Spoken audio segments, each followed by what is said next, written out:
যারা আলেম উলামাদের কথা মানে না, যারা মানুষকে খুন করে, যারা মানুষকে গুম করে নিজের রাজত্বকে স্থায়ী করতে চায়, তাদের পরিণতি আল্লাহ পাক রব্বুল আলামিন ফেরাউনের মতো করে দেন।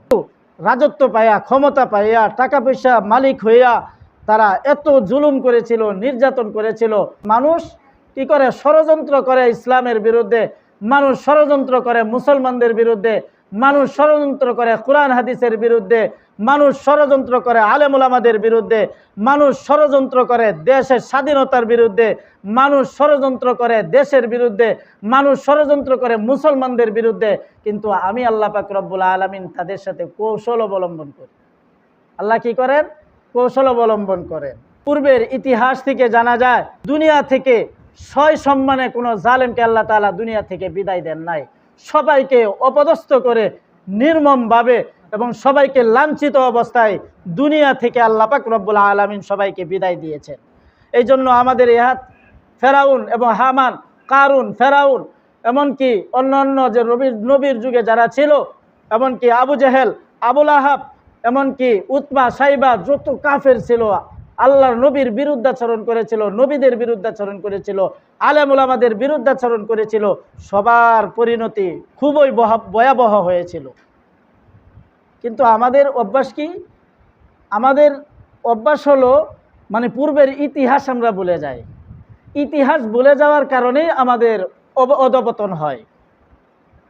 এই জন্য আল্লাহ পাক রব্বুল আলামিন আমাদের দেশের বিশেষ করে স্বাধীনতা, সার্বভৌমত্বকে হেফাজত করুক।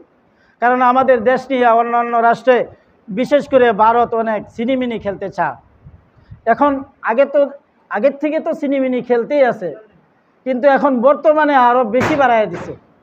বর্তমানে ভারত সরকার মানে তাদের চাহিদা হলো, তাদের ইচ্ছা হলো বাংলাদেশটাকে তাদের হাতের মুঠো রেখে তারা সবসময় বাংলাদেশটাকে ব্যবহার করবে। কিন্তু খুদার কসম করে বলতে পারি, আমাদের দেশ 30 লক্ষ শহীদের বিনিময়ে অর্জিত এই স্বাধীন দেশে যদি কোনো বেঈমান সরকার যদি আমাদের দেশে হাত দিতে চায়, তাহলে আমরা 30 লক্ষ শহীদের বিনিময়ে অর্জিত এই বাংলাদেশে আরও 30 লক্ষ, আরও কোটি কোটি মানুষ রক্ত দিতে প্রস্তুত আছি।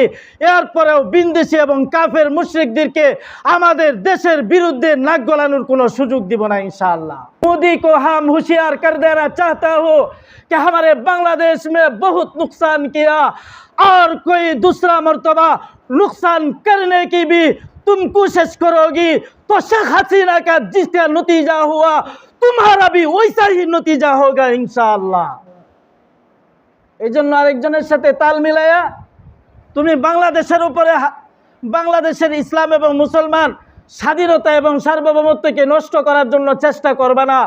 কারণ পূর্ববর্তী ইতিহাস থেকে তুমি শিক্ষা নাও, তাদের শিক্ষায় তুমি ইবরত হাসিল করো।